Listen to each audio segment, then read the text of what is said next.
Bonjour, bonjour la famille, bonjour, bonsoir, ça dépend heure à laquelle vous allez suivre la danoise. Bambote ebele bisika bizwibino boboto bondeko nakati ya mabota na bino, j'espère que vous allez bien. Moi aussi je me porte très bien. Bon dimanche, shalom naba homme de Dieu, chantre de l'Éternel. Bonjour, bonjour.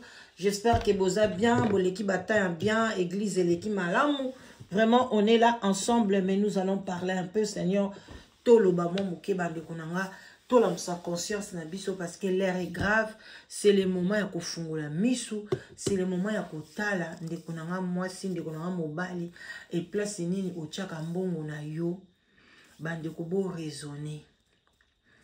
En tout cas émission on azo salango na pasi na motema na mawa kotala ndenge nini peuple na biso batu botangi ba classe totangi ba classe, mais oromona moi famille moko boye, oromona moi pasteur moko boye azo manipuler biso bandeko ezo sala pasi baza conscient bazo komisa biso na pauvreté.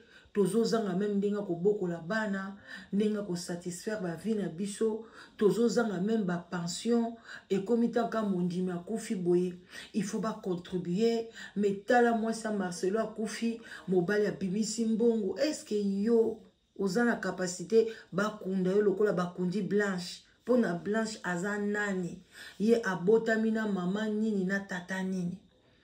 Alors bandeko nanga nyonso na parce que nini tozali na biso bazoba, tozali ba ignorant bandeko tokanisa ngana kanisaka likambo banda kala na bimisaka mbongo nanga pamba tena kene kopesa basai na nzambe na lobakango nyonso même ya mission nani asala likolo na se. Bible lobi l'or et l'argent appartient à Dieu.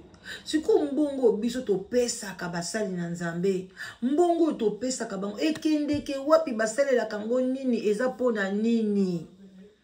Même kaka batu wana ba oyela biso évangile ya séparation, bango ka ba oyela biso évangile ya sorcellerie, bango ka ba oyela biso évangile moko ya la surtout la peur ya ko bangisa bato. Normalement toza bato moto ko banga liwa te. Liwa ndenge eza wana bandeko nanga eza inévitable. Liwa ezalaka nango inévitable. Mais bato na baya kosala comme si bango nde soki balobeli yo bakolongolo liwa bako bakiso mikolo. Mais pourquoi pas bango te mutu basala yo, bango te mutu basambela pona mama na yo obima na mokili, mais bango nde baza capable bakanga liwa bandeko nanga. Entre temps bazokanga baliwa ya basi na bango te, bazokanga baliwa ya bana na bango te.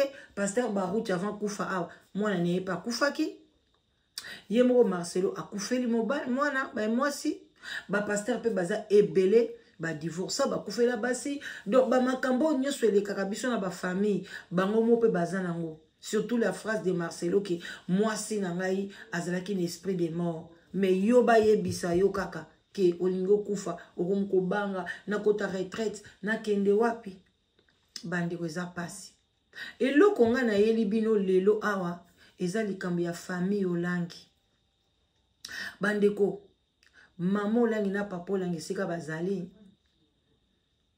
batikela biso bana moko ya lokoso ya motema mabe oyo balingi ke bino bo souffrir, oyo balingi ke bino bufungola misu te. Bandeko bo like ba video bo partager eko sunga soko yebi mondimi moka samba na combat spirituel ya mama olangi tindela yo partager na Belgique, na France, partout dans le monde entier. L'air est grave. Bana oyo bakomi ko yiba koleka na ba parents na bango, bakomi ko sakana na batu koleka na ba parents na bango. Mais bozo comprendre te, boko comprendre mukolo nini botala kaka église ba église yango ndenge panzani, botala kaka bato ba comprendre ndenge ba longwe. Mais yo tikali wana tozo lobe l'église à Paris. Botala ba chef na bango, botala ba papa gi wana baza kuna tango bayaka na église ne bazaka mitumi ke tala le onde bako mitumi nene pona nini ko lia mbongo église a complicité na bana mama olangi bandeko nanga bino bosambela kona na Paris.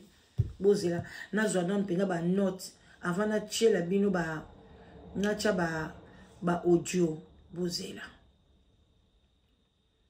na tangela bino ba montant bande ko salinga somo nzoto malili ba français milai ba komi awa bande ko zana zokende kaka bande ko bozela bande ko nanga église bande ko sambela église wana oyo ba sal bazalaki nango parce que ba kabola bazwa ba église ba sala moneti mwana na mwana zo gérer boye Alain azalaki na oyo Belgique Guy oyo ya Hollande azalaki na oyo ya France mususu Angola mususu boye bambongo nyonso zo kina ba pochi na bango bazata na eloko moko basalaka te o orphelinat o soki eloko nini batiaka mbongo ezate yaya bopesa mabonza pamba bopesa mabonza bozokende kotia place bilange kauka bandeko botika ko bolia bambongo na bino bolanda na boke binyonso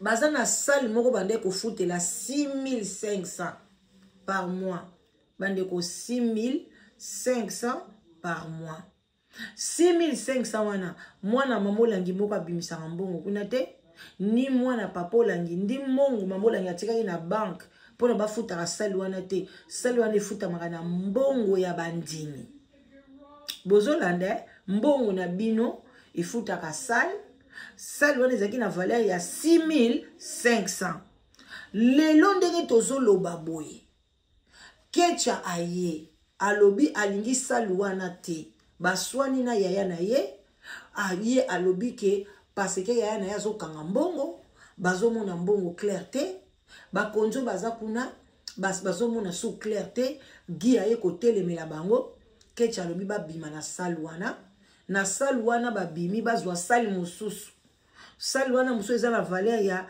12000 bandeko nanga ntango na oloba bongo par mois 12000 par mois bandeko salo banda kofuta 6500 bozalaki tala banyongo ba arriéré moko ba ofuta ngote moko boye ae bazosala ba confession lukuta pona nini bofuta salo wana bandeko nanga salo wana elongwe yes masia balongwe na salo wana baswani papa pardon mwana wana mobali wana kombone nani Guy peka Guy Hollande aye wana bandeko dasina chela bino audio wana nazo chela bino ango pela chela bino sko réponse ya Ketia ne quittez pas ndeko nanga 12000 par mois boyebi koma bakosala bandimi bomoni ndeni bakosfaire souffrir bino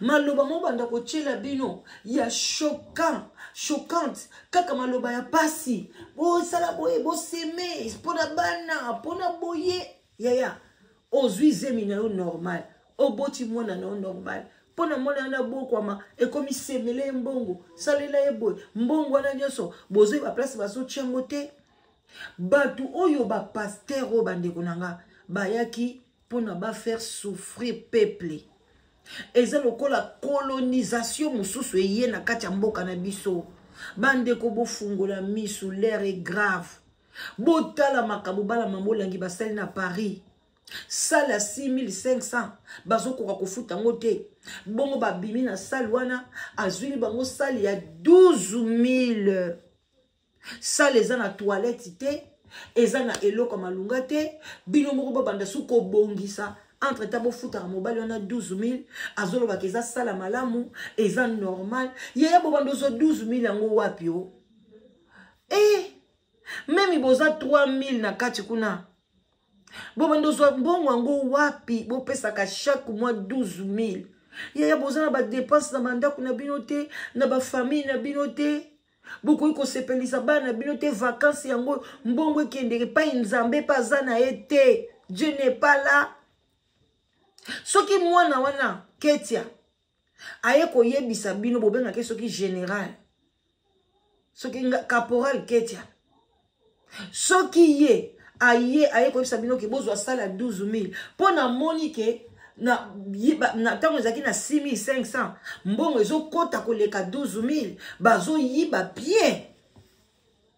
Donc soka memi bino pe na 12000 ayebi ke na buzoba na bino bokopesa. Donc bayaki pona ba appauvrir peuple congolais. Ba appauvrir non na Kisasa, ba ko installer ba église da bango na poto pona toujours ba continuer ko nyuko la peuple congolais. Ketia tu vas payer ça. Ketia yo tu vas payer ça. Moi c'est à papa go soki gobila soki ngobila, Jansi ngobila. Ketia mon boulot yo salaka. Obimana on a papa wana musuko mone ki marangai o azaka kune pa kabila azakele longi lokola iti. Obimina ye a échoué na l'élection.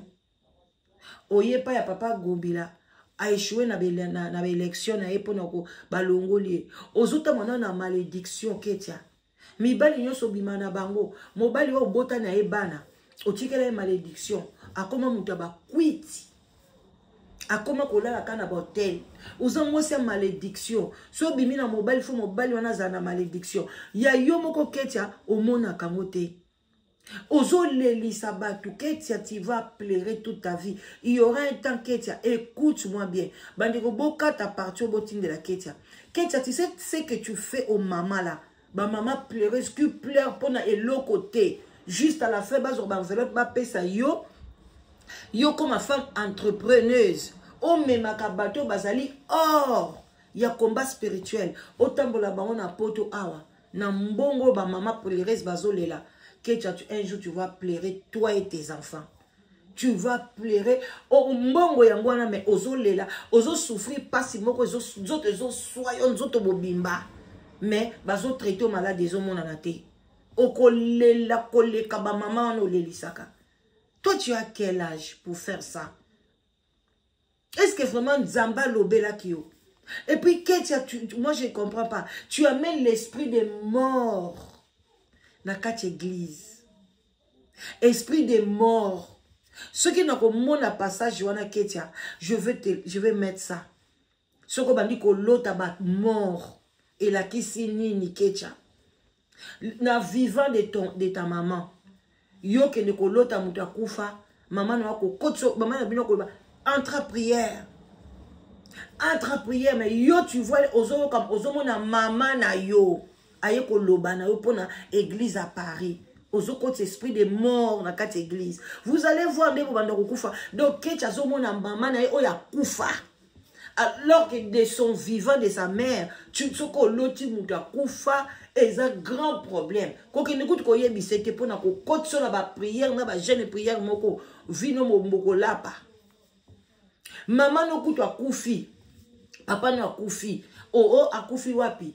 Ozaneti na Gabon, oyo kokota prière na combat na Congo. Maman no kufi na Gabon, okendete. Laissez les morts atterrir les morts. A comme déjà esprit de mort. Ba photo ya bato ba kufa na ndako, ba para ba kufa te. Mais tala na bandako bandimi nyonso, ba photo maman langi qui est décédé. Ba tchena ba mire bandako na bango. Esprit de mort ezate, ezaka na ba parents. Oyo yo memi mwana no 9 mois. Azo boya yo, azo komono inutile. Donc, mes mamans langi ba photo na bandaku na bango. Na ba esprit de mort eza na kacha bandaku wana. Okota la pe boye, ba vie na bango kaka malheureuse c'est malheureuse. Et lo comme malunga ezate. Évolution kitoko ezate. Eza pasi. Mais oyo bino bozo s'aimer. Ba trouble oyo bino bozo me ba ketia. Non, vous allez voir.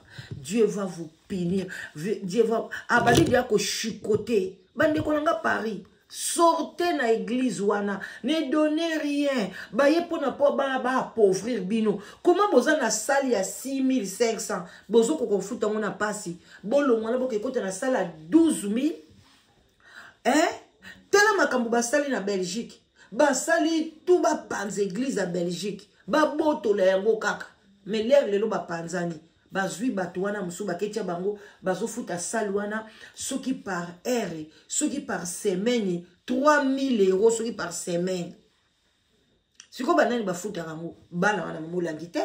Bino moko ka bandi. Il faut bo bunda. Nati bo koksa 3000 wana par semaine.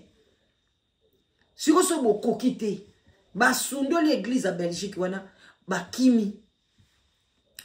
Donc, bazo kokende place yoso placer souffrance. Bango bakimi. Ce qu'on bake ko placer souffrance na France. Bande konanga pour fungula misuko to bandana na oyalen. Boyoka et pardon, ya to landana ya après boyoka réponse ya Ketia. To landa. Vous envoie un message de vous dire que votre cœur ne se trouble pas. Oeza Ketia. Non, to bandana na Ketia ta. Foto banana na papa Alain Yemoko. To landa non vie. Bozela bande konanga. Eza somo. Ma be makasi koti. Bo fungola misu ba pasteur nyonso ba congolais. Bo pesa confiance na mutu mon côté. Et tous, il faut pas changer, il faut pas se repentir. Ça ce n'est pas bien. Pourquoi faire souffrir peuple na yoboye? Ah, Congolais, botiki pena batuna pasi moko bande konange zawa peza oyo bosenana. Bolanda yaya oyo na Paris makabazolo be l'église à Paris. Bo partager bana France bozawa. Bo partager.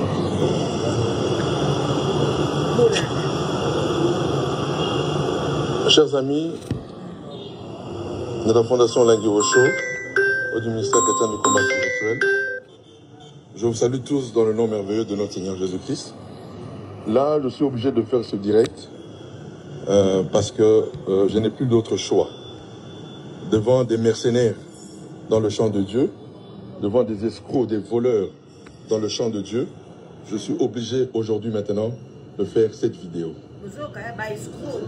Et je dis ceci, je le fais pour la gloire de Dieu, je le fais parce qu'aujourd'hui, il est grand temps, maintenant, que le monde sache qu'il y a des voleurs, des gens qui sont venus pour s'enrichir dans l'œuvre du Seigneur, au lieu de servir le Seigneur en vérité et en esprit. Et moi, je ne cautionnerai pas cela. Qui à être seul, je serai seul. Voilà. Mes chers frères et sœurs du siège de Paris, mes chers frères et sœurs de Paris, il y a un hold-up qui se fait maintenant.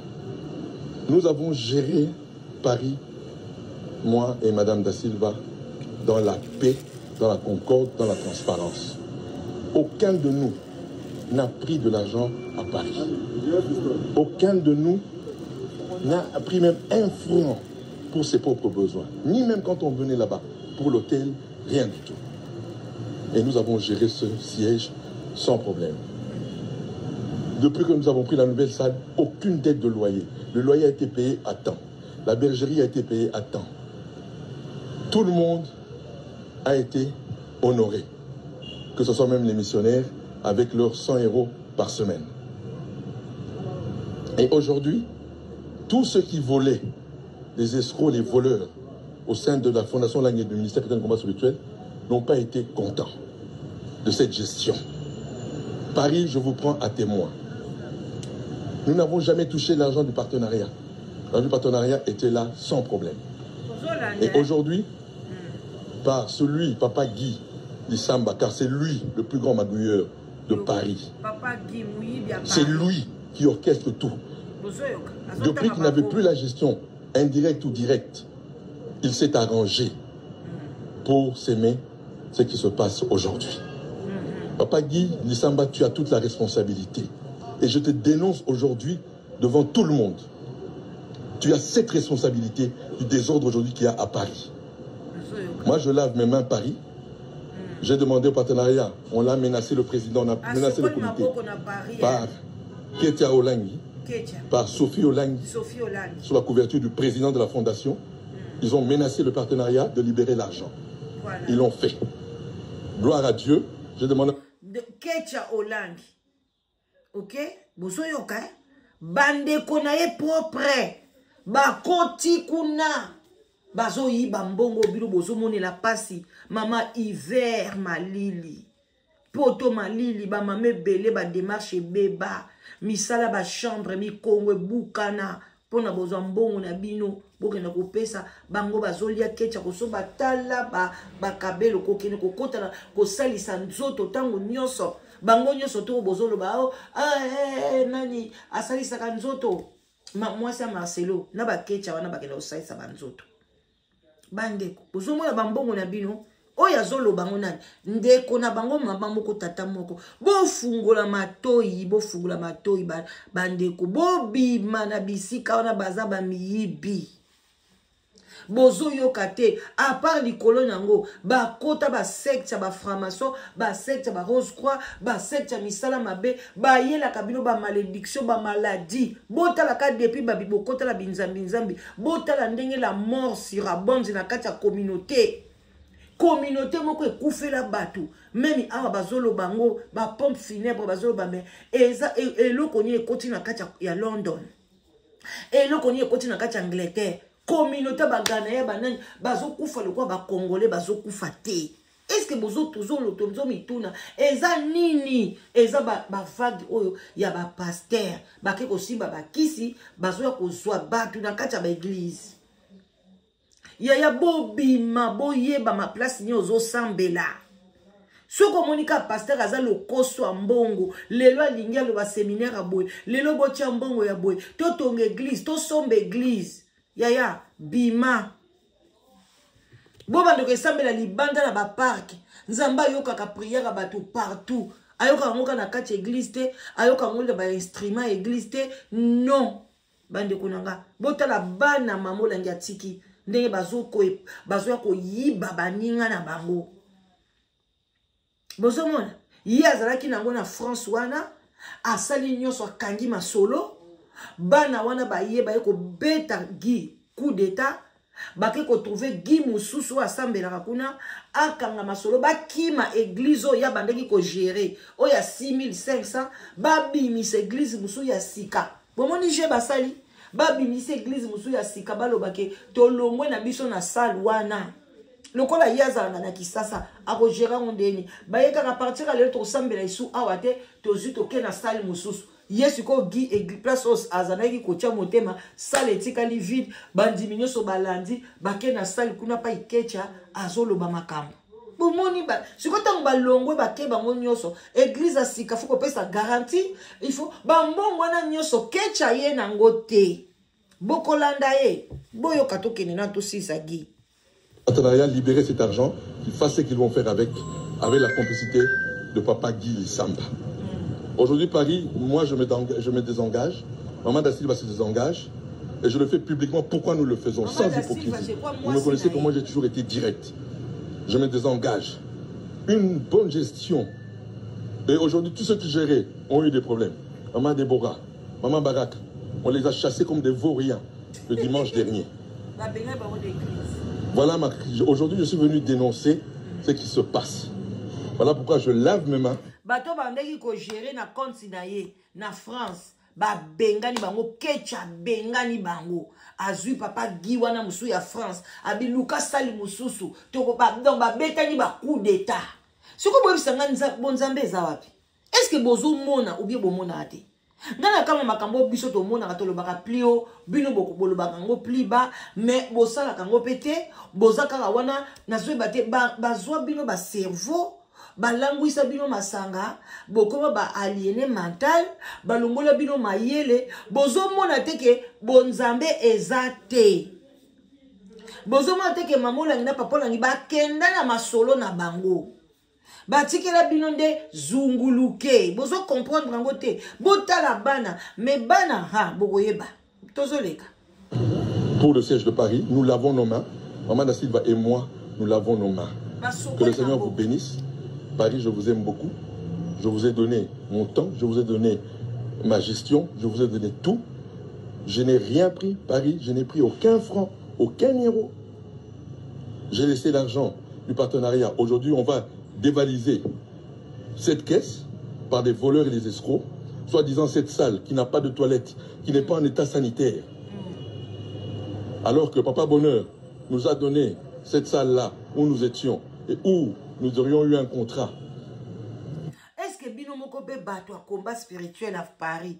Bon, est-ce que vous avez un problème na mitou? Salo bino bolongo ya 6500.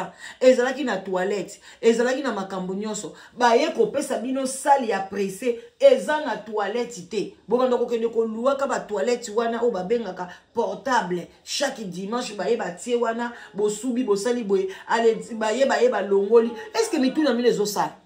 Na yo moko pe papa giwana ya France. Mutu na yo ezosala. Na place boke kozwa kecha ke kozula bino lukeli bino boluki mbango ya 12000. Eza na toilette te, ba travaux na ba travaux.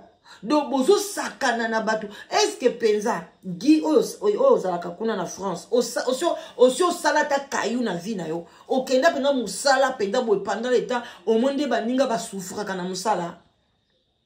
Est-ce que bino pena ba dirigeant bokenda na misala bo mona ndenge baninga ba omona passe? Peuple kaka moko oyo okuti na mukili penza. Yamanga na yebisa kabino na lobi soki mutu aye kaka aza mosali na zaba lobi nga nazalaki ndoki ngala danos na ensemble en église note gi oya France oyo tanga zo témoigner jour ayaka France azo témoigner première fois awuti Congo na yoka chair de poule alobi kazalaka ndoki abanda ko bimana yaya na ye mama moko tata moko ko bimana ye boye azo bimana ye gi wana bomona ka France. Moi la danoise j'étais là, j'ai eu des chairs de poule. Je dis oyo mutu bwende azo mi benga so ba benga na so ba commissionnaire so ba nani ba benga ba missionnaire yeyo Dieu de maman langi m'a sauvé. Na lokuta na bino, j'étais sorcier, je sortais physiquement avec ma grande sœur. Ce qui est grande sœur, soit grande sœur ou bien petite sœur naï. Moi la danoise, moi, j'étais là. Banda mukolo wana. Namona kaye vampire. Namona kaye muto eko témoigner sorcellerie na misu nanga. Papa giwa na France. Parce awanga na te barchive ezali awanga na ete moi j'étais là yango na sabinonga so na la bine formation boyo kaka na la bine formation a solo ya vrai onga na vivant ce que touché nga na moni pena peuple nga ne ba oke na destruction nga na yaka kola musabino aza mutu bo pesa pe confiance te. Est-ce que kindoki yango esila solo makamsu to koloba te to che point d'interrogation toujours continuer bandeko na like mission contrat pour nous-mêmes, le ministère ne peut pas venir nous a laissé. Voilà comment les voleurs aujourd'hui se comportent avec ces hold-up. Que le Seigneur vous bénisse abondamment. Moi, je reste en paix avec moi-même. Je suis en paix avec moi-même. Que le Seigneur nous bénisse abondamment. Mais ce qui se passe là, c'est réellement l'état d'âme du ministère où l'argent a pris la... Ce qui se passe là, c'est l'état d'âme du ministère. L'argent a pris la place de Dieu. Yesou Bandeko de Jésus-Christ. L'argent pris, c'est l'état d'âme de l'église. Donc quand il parle comme ça, c'est l'état d'âme, il y a combat spirituel. Est-ce que vous comprendre que Nzamba tindeli bino message quand na munoko ya satana, mais Nzamba y continue bino message na munoko ya diabulu. Vous comprendre que ya bola ikeko ate boloba amen a bien. Na mona taba amen na bino boloba amen na ba commentaire boloba amen na bien azolo ba état d'âme oyo to luka na Bible écoute tu lelo to eba te so ezala na verset nini et comment munyo so ya pa na oyebe état d'âme na ye lelo ba komi koloba ke eza état d'âme église ya Paris état d'âme ya combat spirituel eza ke ba longoli ba tie mbongo na place ya Jésus. Cela veut dire que ezala banda kala bino de boye barate bande mukile banda bande église et banda c'est ça que état d'âme nango ezaka mbongo ba convention bande ko sala mbongo na mbongo ya boye mbongo convention boye mbongo alobi yango bien. Première fois na yoka ka on saka analyse na yoka ke sikote bokanga siko état d'âme ya combat spirituel c'est de l'argent. OK. Ce fait c'est pour l'argent. Même si on a dit papa leke ko kabwana kuna na papa mons biti kaka mbongo bano balingi mbongo bozana ki kabaka te église wana Belgique eza na entretien courant mai tout ozomona yango te. Batu pe mikolo bakomi na bango misale komi pasi. Batu nyonso basambela na combat spirituel. Ebele bakomi bakoko. Ba jeune bazaka isu mingi te bakomi ba pensionniste. Mbongo ni banda ko tchaka na église jusque quand? Bino bozo bateke batu bazokola génération sikape zobima ekoya nango ko sambela nde na ba église na bino te. Boye bango te. Bino bokati boko captive bozo captiver na biso na bana na biso na bakoko na biso luvunu bokosi. Mais talande babande ko senga mbongo bakabwani. Allez, papa la sundoli baninga biso atie bango su na captive ba luka su mbongo ba futa ka sala. Tala na bozo comprendre na bino bozo na bino ka papa mos bozo na bino pour place bokei boko bodo bat na ebité. Kongole bo comprendre obi bokena no ba église mususu. So ni kako kama te kaka ozala kada lebe ya komba zonga no ka papa mos ezala tina mote pour place bokei bozwe le côté bo bandaka ko donc ko kauka na ko kauka. Si bako benga na bino na salle wana bo bando changer ba salle ha boyeba. Mais c'est décevant, décevant. Surtout de la part de papa Guy Lissamba. Je suis déçu amèrement. Parce que tu as joué avec la ruse. Ce que tu fais là, tu le paieras tôt ou tard. Voilà. Donc papa Guy Lissamba pe ba lokio, ce que tu fais ça, tu fais là, tu le paieras tôt ou tard. Donc ceux qui bana wana pe ba lokio, eza église a maman na bango, eza ba bien na bango, eza ba bloko na bango, donc ba lokio. Hey, zala pe la bonzambe mo ya solo Ah, parce que toyebi témoignage na yo. Que le Seigneur vous bénisse. Voilà. Merci beaucoup. Yo pe moyibi kaka. Oyo zolo ba ke Dieu bénisse wana. Ozape kaka moyibi. Tokei toke siko epa ya kecha. Bolanda siko kecha eko pesa réponse bola ike. Bolanda siko kecha siko yo aye siko na réponse. Mame wolo. Hey, bandeko. Kecha ye na réponse. Bola ike. Voilà. Là, vous envoie un message de vous dire que votre cœur ne se trouble pas. Amen. Soyez calme. Amen. C'est le diable qui... Bandeko tala kabelo kechachi. Kabelo tina mabele pemi na mabele leka. Abaloli kabelo lia kwa isango na sima ili yango liboso. Hey, Congolais. Tala pa mamola ndiyo kene kocha kabelo boy. Sirène des eaux. Sirène. Siko bana ngoba bino moko pe bosambela kuna. Bino bato bosambela kuna. Non bisa bino bata Paris. Si kabelo boy eza sirène des eaux. Donc kecha on a zolo ba bino botiki penda sirène. Aya liboso na bino. Alati kutuni pantalon. Alati sukupe pantalon. Mame. Yaya teya bango. Sirène avançons. C'est le monde des ténèbres qui est agité. Non, ne vous occupez pas. Ce qui se passe dans les réseaux sociaux, c'est la sorcellerie. C'est le diable qui veut mettre la confusion. Papa Guy n'a volé à personne l'argent de ses sièges. Papa Guy n'a volé l'argent.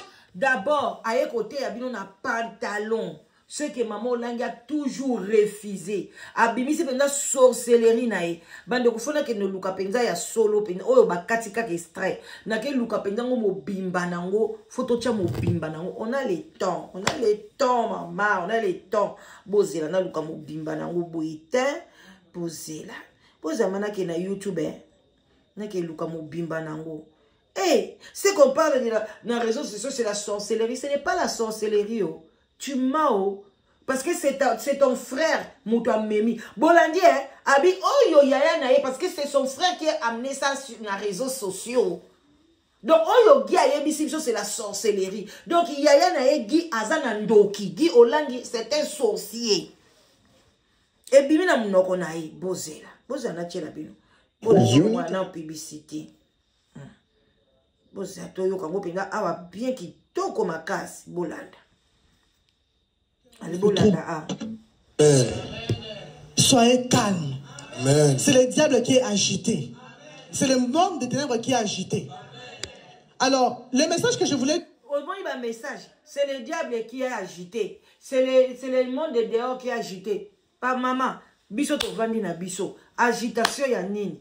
toliaka tomelaka toya tokos kitoko beauté vanda yaya na yo mutu aye nango yaya na onde aza monde de dehors yaya na onde mutu aza diable dans tala bamaloba wana ozoloba na ba o bazozongiselo amen bakizengi batu mo batangaka basoi parce que ce n'est pas nous du dehors là. Oh, toza na église na bino te, toza bata dehors, tolali na biso tolamuki, ye moko abengi biso boya na che audio, nakangi miyibi, kecha muyibi, giwana soki limbisi muyibi, donc yaya na yo muyibi, on comprend? Yo continue ka kolelisa ka bato, o kolela, toza a. Avant que je donne ce message, je vais vous donner d'abord les révélations que j'ai eues pour votre siège et ensuite on va entrer dans les détails. Amen. Hein? Le jour où j'ai commencé le séminaire la semaine passée, j'ai dormi à un hôtel ici à Fresnes. J'ai témoigné le jour des pleureuses, pour ceux qui n'étaient pas là. Qu'est-ce que je vois en révélation? Je vois en révélation que tous les cas... Bino batboza na poto. Bokinda kokolele la makambuni. Ba pleureuse. Bino ba bokinda kolele la makambuni. Bona problème bakasi. Bo voyez bino ka bobana bino kolela lela. Bolela kanini. Ba pleureuse. Jour de pleureuse. Eh gaye. Zabela la ko ba mukonzi na Congo eh. Nena ya ko panza ba place ba pleureuse. Donc ngana bota mala ngana mukili po ana lela na ngai après na zwimbo na ngana pesi yo kecha okesumba ba kabelo ba mama ba pleureuse bazala ba kabelo te ba mama ba pleureuse balati manteau yo lati wana te manteau na yo lati za berberie bazala possibilité na ngote o lati na jean na yo ya osaka na bato tala bozuku tu ba commentaire na site na bino bokangi po boyebi ki bat banga ba ko finga yo olinga komona. À partir des Fresnes, c'est une prison. Et là où j'étais à l'hôtel, cet hôtel était une prison. Et nous étions comme des prisonniers. Qu'est-ce que je vois? Chacun d'entre nous était habillé avec l'habit des prisonniers, y compris moi. Donc, on a aussi Kinshasa, on a mis retrouvé prisonnier à Fresnes. Je m'habille en prisonnier et on nous demande, celui qui veut sortir doit avoir une carte d'accès pour sortir. Et heureusement que j'avais ma carte d'accès dans les rêves. Je présente ma carte d'accès, il y avait des policiers partout. Moi, je suis sorti. Je me réveille, il était 5 h du matin. À 5 h du matin, je me suis lavé. J'ai pris les taxis jusqu'à la gare. Parce que le seul côté que je connais, c'est la gare du Nord. J'ai pris mon taxi jusqu'à la gare du Nord à 5 h. Et j'ai appelé maman. J'ai dit, maman, viens me prendre à la gare du Nord. Frère, nous, on est à prison. Il faut au Bimakuna. Et le Saint-Esprit... Wana frère, nous, on église à 6500. Église à 6500 bande kunanga. Yesu ko lokwa lingaki yaya na ete.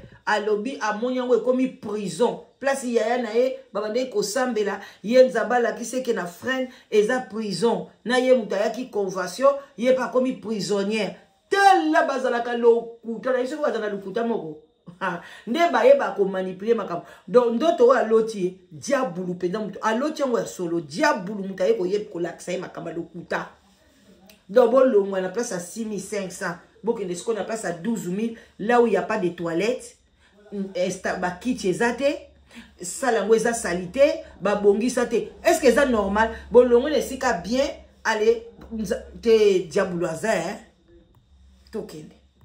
À grâce de Dieu, quand j'ai contacté les chefs de mission ici, ils m'ont dit réellement maman, nous devons sortir des Fresnes. Nous devons quitter Fresnes. Nous cherchons une salle. Ça fait plusieurs mois on cherche des salles. Il n'y a pas de salle. Moi, je dis à Papa Guy, ma présence ici à Paris, le fait que je suis sorti de la prison de Fresnes, nous avons trouvé la salle. Et j'avais prophétisé, j'avais dit, je ne quitterai pas Paris jusqu'à ce qu'on va trouver une nouvelle salle. Amen. Hein? Amen. Et du coup, je me retrouve à la bergerie de Paris, mais ce n'était pas l'ancienne bergerie. C'était une très belle maison, bien décorée. Et la personne que je vois dedans, c'était Maman Olangi. Maman Olangi était allongée, mais... Amoni ndoto, amoni Maman Olangi, amoni mutu akufa. Maman non éviter. Na mona kengo wapi mutu moka te yaki soko zomona batu bakufa la kisaka nini. Amoni mutu akufa bande konanga. Swe amoni Maman Olangi akufa. Maman Olangi akufa c'est quoi te? Maman. Olanda. Elle était très fatiguée, mais elle était habillée en blanc. Quand elle m'a vu, elle m'a dit, Ketia, tu n'es pas allée voter. J'ai dit, maman, je n'ai pas voté. J'ai dit, maman, j'ai voté. Et puis elle m'a dit, mais pourquoi tu n'as pas encore postulé? J'ai dit, maman, je vais postuler après. Je m'occupe d'abord du siège de Paris. Et puis elle me dit, Pourquoi tu n'es pas à l'adoration? Je dis, maman, je n'ai pas pour aujourd'hui à l'adoration, je vais prier avec toi à la maison. Directement, elle me dit, viens t'asseoir. Et je vois maman Olang appeler ma nièce, elle dit à ma nièce, emmène-moi les assiettes. Nous allons dresser. Maman Oyayo, Azotunayo, tu n'es pas allé voter, tu n'as pas postulé. Postulé, ma camion sur Olobana, est-ce que tu as bonzambe?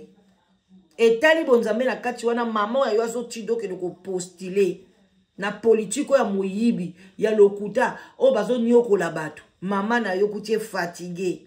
Donc maman non bo a place à koufa kuna ba beta ka ye aza fatigué nga ka tiko mona maman na ona mikembo courage azo yemba yo kuti maman na très fatigué tolanda ya boyoka. C'est une table pour les sièges de Paris et moi-même je vais les servir.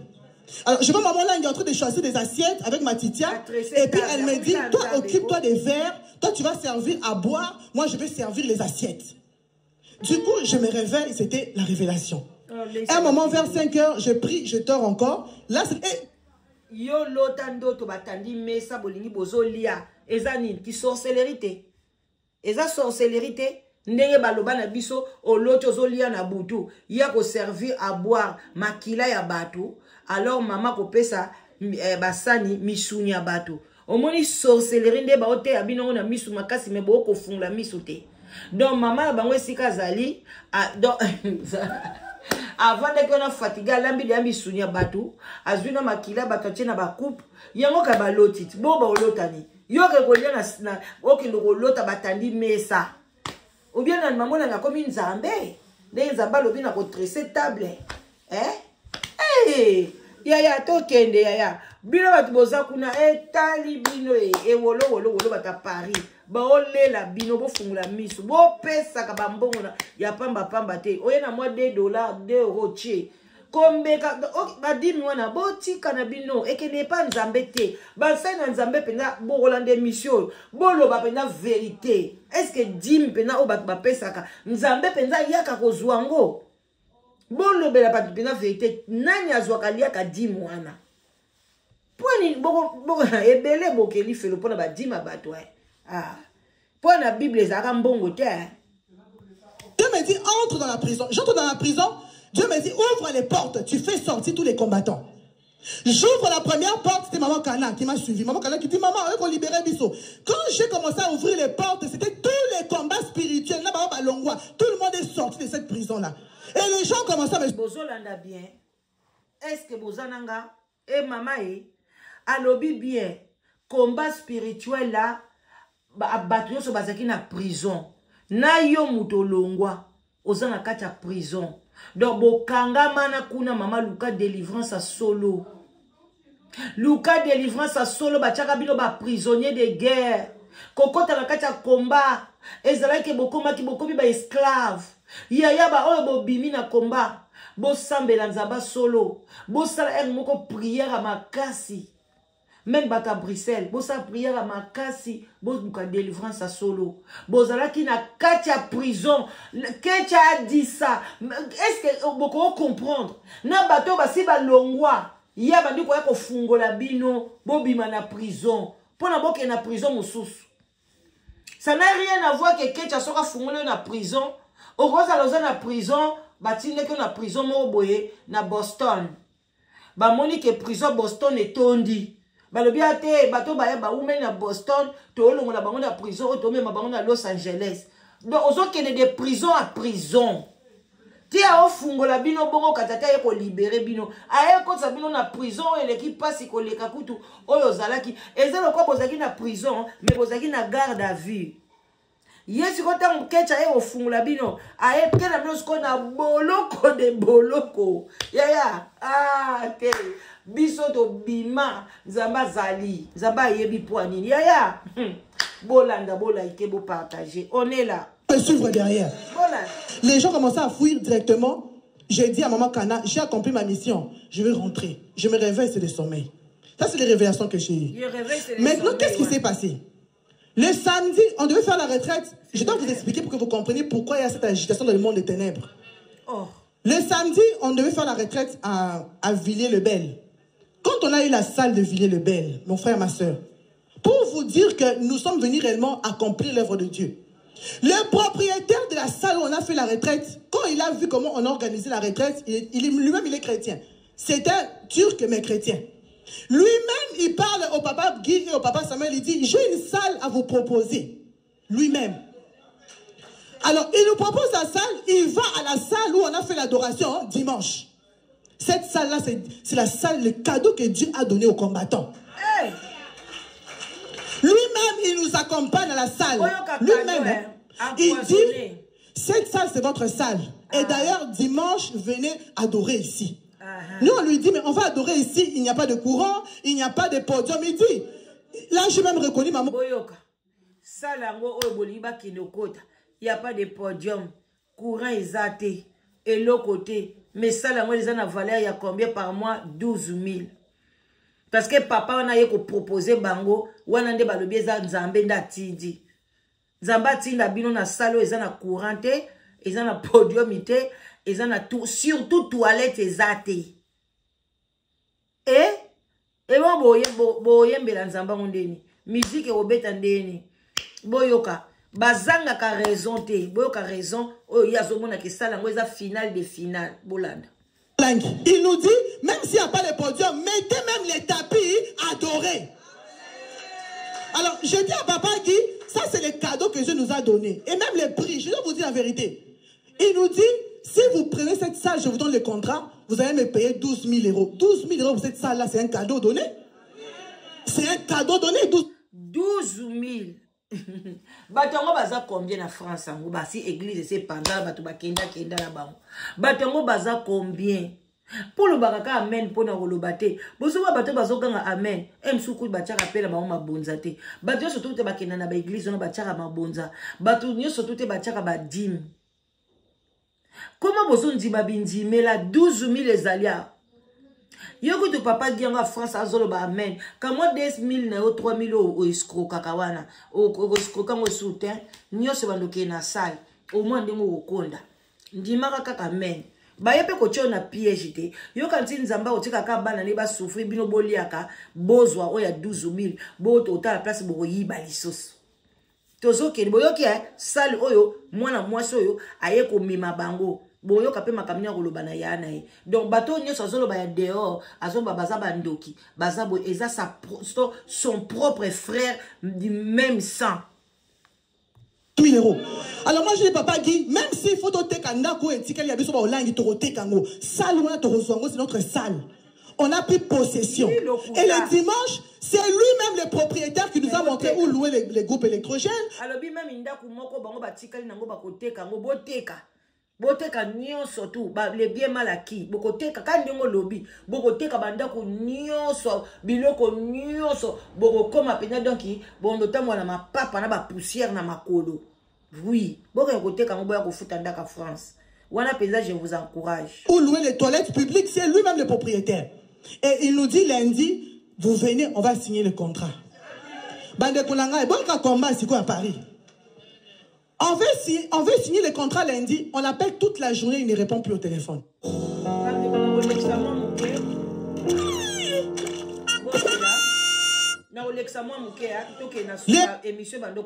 Le samedi, il était... C'est lui. C'est le diable qui veut dévier la victoire que nous avons eue. Papa qui n'a pas volé l'argent de quelqu'un. L'argent des partenaires Ezali. Nous-mêmes, on a vérifié aujourd'hui avec Papa Alain, l'argent au Ezali. Le seul combat, il faut tout longo. La deuxième voie, on écoute Namato ya Mutuwana. Alors, ça, c'est le devoir que je vous demande. Allez prier. Cette salle-là, quand on est entré, Dieu m'a dit, c'est votre... Deuxième voie, on écoute Namato ya Mutuwana. Mutuwana nani Guy Olangi. Vous allez comprendre. Bon, ce qu'on a sambe la pana bango, bango bazana ba deuxième fois, bango bazana ba sirène des eaux. Yemo yaya lobi kecha muyibi. Guy oya ba pas ba giango bozo confondre Guy Olangi na Guy wana mususu. Guy wana mususu a France muyibi. Ye pa zongi alobi ke yaya na akomi na ba akomi mito. Abandi ko yoka ba deuxième voie. Siko bandi wana ba to bongo bo ke sambe la pana bango bo memi pe na bana na bino. Pona à la fin bo gagner ni. À la fin bo gagner ni. Yaya boza mayele boko regretter banana bino boza na mayele makasi boko lela un jour ba mutako pamsa bino mai na miso azate Mais boko kanisa la danoise aloba makamba solo. Vous savez, maman Langi, Azaki genre à Moutou, si elle va quelque part, attaque toilette et zate. Ceux qui nous ont dit, c'est yo. Petit à petit, même si on prie. Oh, Ezaki ndokite. Église à 12 000 par mois. Toilette et zalate. Maman Langi a rolobakaka. Et loko ezaya yo. Toilette et zate na kat église. Donc, atoku kosumba. Toilette. Mais oh, Ezaki ndoki. Pardon. Par terre. Ma beza, hein? On peut prier par terre jusqu'à ce que tu retournes à place soit là, malembe. Et puis les travaux là-bas, il n'y a même pas beaucoup de travaux. Bah, c'est du cadeau. 12 000 euros, c'est pas possible. En plein Paris, ça, le coup, la 17e rue, 12 000 euros, ça, c'est le cadeau de Dieu. Alors, j'ai dit aux gens qui attaquent le ministère, vous devez faire. Cadeau de Dieu. Yaya, cadeau de Dieu, 12 000. Yo, bandorotinda combien? Pour la bafuta salwana, toi-même, tu vas contribuer à combien? Bandimi bozala bandimi kaka bête. Église en a plein Paris. Botika la combien? Oh? 12 000. Yesu. Tu es belé bazana Paris bas sans papier. Bazo luka ba lia bazo zanga kolia yaya. O sata association bas sans papier te o eda ba ngata na mwa loso nzamba aroyoke lao. 12 000. Boke ne bois kango bo uti na salle na bino ya 6500 et comme ça la prisonnier. Nous sommes pour échapper na contrôle ya Guy Olangi. En tout cas, toyo kakaka. Repentance. Parce que Dieu vous donne un cadeau, c'est comme les enfants d'Israël. Vous êtes devant Cana, mais à cause des murmures, on risque de rentrer 40 ans au désert. Dieu voulait qu'on entre comme ça là-bas. Et petit à petit, on va nettoyer, on va construire. Donc moi je veux que chaque combat. Toi vraiment tu prêches na pantalon ya jean. Au tchad devant cher na pantalon ya jean. Bana mamolange. Kecha. Yom tozaki mwana malamu. O mamolange achaka motema. Oko yana mobali na wana na fruit d'ici. Okoma ki ozaki lokola meme. Ozalukwa mwa kizengi moko bovandika aboy. Nzoka ndo omelaka ndo diamba. Makamyo sozolo beza muto ameli kwiti ya diamba. Bon moi ba hypocrite. Rentre chez lui, prier pour cette salle-là. Dire au Seigneur, ma deuxième voix au bakina simamutuana, bakufa, bakende. Bato balingi, to construite, basanini, bakende. Batike la biso ministère, to ton ministère ya par. Kasi gi mutako kufat. Bato balingi te bakufa, bakende. Kasi gi na bino yaya na mutako kufat. Bongo nanya kokufa, ka yaya na yoti. Yo poko tika la libanga te enjo okokufa. Tala no malobozolo bana cher ba oyo balingi to tongate okolo batate nzamba pardonner bango ba yebi makamba o lobate mozolo baba kende ba kufa donc ozo souhaiter liwaya yaya na yo tala kindoki boye pendant la kata église ba pe bazolo ba amen yo mto oloba amen okoti na sorcellerie na ye okoti na kata sorcellerie ya moi. Alors c'est pour dire aux gens ne soyez pas découragés. Ce qui s'est passé aujourd'hui, c'est l'agitation parce que vous bimi na ténèbres. Parce que vous voulez sortir de cette salle pour construire la vraie salle là-bas. Qu'on a la quartier, la besoin qui te refilier les belles. Chaque jour arraché. Je sais qu'avant la fin de la semaine, cet homme-là va nous rappeler, nous allons signer les contrats. Amen. Donc c'était pour vous encourager, pour vous dire, ne soyez pas agités. Il n'y a aucun problème. Papa Guy n'a aucun problème. Papa Guy n'a pas volé l'argent. Moi aussi, je n'ai pas volé votre argent. Votre argent est là. On attend d'avoir les contrats pour que tout se passe dans les normes. Et puis, écoutez d'abord les contrats en question. Un homme qui vous dit, vous payez la garantie, et pendant 3 mois, vous ne payez pas les loyers, travaillez, et après 3 mois, vous payez les loyers. Oui, ça bénédiction. Et puis, il nous dit encore, après 2 ans, si vous payez bien, je vais changer les contrats comme à location-vente. Ça veut dire, vous foutez à Isaiah Bino. Est-ce que ça dit ma bé? C'est les ténèbres. Bandeko ezaya bino te bandimi ezaya bango ekozana kombo ya woshwe ekozana kombo ya bino te poni kokosa te yebisa bango so bozo futa bien boyoki bien alobi te soki tozo futa bien soki bino moko bandimi bozo futa bien tango après quelque temps ekokoma ya bango ekozala ya bino te ya kamisa bana na yo konde ko mobali na ndeko mwasi En tout cas, bato ba iboli ya bilombongo. Ténèbres l'ingité bozo sal na bino botonga. Et pourtant ça c'est un cadeau que Dieu vous a donné. Il y a déjà les soubassements, il y a la fondation, il y a l'hangar. C'est juste des petits travaux à l'intérieur pour être comme une salle complète. Mais les diables veulent nous distraire. Donc papa là si na mikolo banda combat spirituel banda 30 yango faut pas que ne kolukela ka batukaka bangar moko boye panzana ba banda kana se ba banda kotongaka à la fin bima mobulu bozo mona teke bozonga ka sima bande konanga bato à Paris banda banena bane 30 ans yango bo bande ko fêter lelo nde bozonga lisusu na ngar bozonga na ngar bo banda kotonga buko bo réfléchir bato à Paris. Combat spirituel, bon réfléchir. Bazong sarabino kaka à zéro. Botongi, aye ba obimisa mobulu, bo panzani, bamsu bake babandeli sou à zéro. Ozomo ateke ba vina bino zonga kaka à zéro. Bande kotoando ke na suka. Bo like, bo partager, tozo zela ba commentaire na bino. Dit soyez en paix.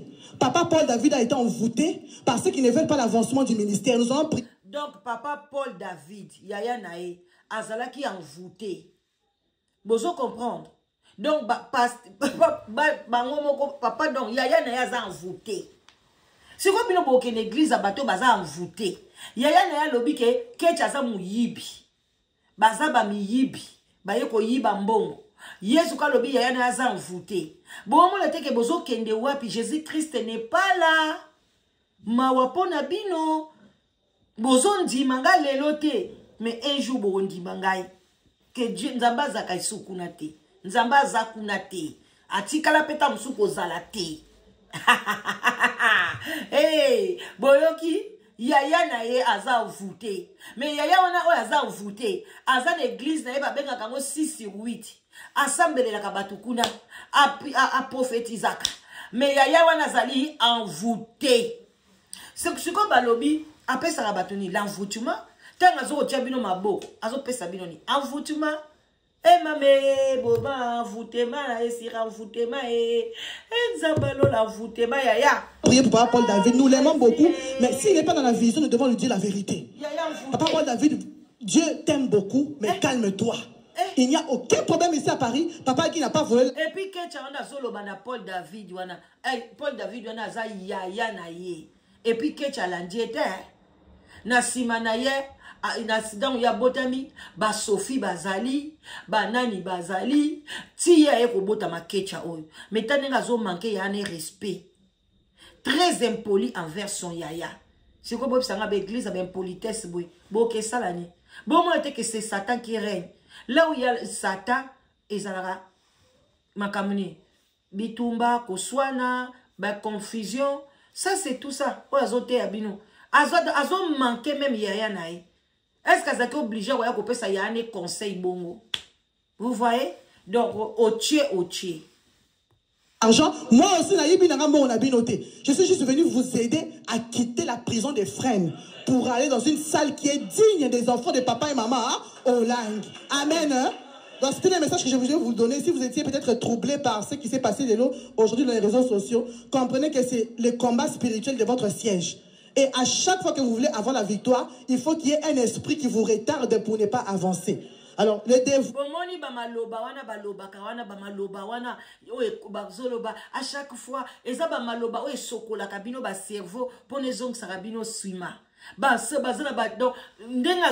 c'est pas Ketcha qui parle. C'est une sirène qui parle à Ketcha pour détruire les enfants de Dieu, pour détruire la nation, pour détruire les Congolais. Ce n'est pas Ketcha, mais c'est toute une sirène. Donc, à chaque fois que tu avances, c'est les démons qui détiennent. Na salle, pas qu'on ne salle démons à côté. Mi yibi na bango ndeko yiba bambongo zo sala bango confusion donc yo na ebite kecha continuer kana ba mama no le lisaka ba ki zengi ya bazoba nga peso na zaimwa na mobali ko mwasi na ngake na église ba pleurer zwana tanga ko yang kuba mona ko beta na za sir abando donc o uti ko lela kuna na ndaku kuba de place pena ko simba pena ba yo moko simbi biloko na o kimi voilà bandi ko na ngato komi na suka. Chacun d'entre vous intercéder dit au Seigneur avant maman Ketia Akende, il faut contrat wana et pesama. Voilà. Bandeko to suki wana, j'espère que vous comprendre. O azana mato ya koyoka ayoka, o azana motema kondima andima, bo partager émission, bo liker émission, émission qui ne musika e yokana, bo kata ba parti, bo tinde la kecha. C'est une femme, c'est une fille. O azana mwana moko aza exemplaire te. Une femme divorcée, une femme oyazo bimana ba ngobila ka moko otoyoka ki azaki mobali ya Rafin Tumba ka moko otoyoka ki azalaka pena nyama bandeko na botala kaka mwana mwasi akoza pena nyama et puis azana mpoka mobali nyonso to mwana mwasi abimana ye il faut azwa malédiction. Papa bana na e kwiti mutu abanda koteya soka zoteya batu ba okweya lelo koma kwiti abimina ngobila musale kufi bozo mona ngote abimina mobali wazo angaka za la président kombone kimanga so boyebi kombone botia aza muta parti ya nani ya Kabila les fils achaka na tango bazalaka ezalaka ye je crois Kamé bato votaka ye Fachi na Kamere azoka so ba 16% boye bande ko bocha mobali wana boye bien abanda ko bima naye mwasi ya mobali wana na bana naye ba benganga ngai balinga ko babomisa ye kecha oyo abika ka ba mwasi wana asala ka abanda ko lukisa ye akimi akomo bima na ngobila botalaka soka bimi na yo malédiction o nde mwasi bocha et puis bandi ko matana na chair na pantalon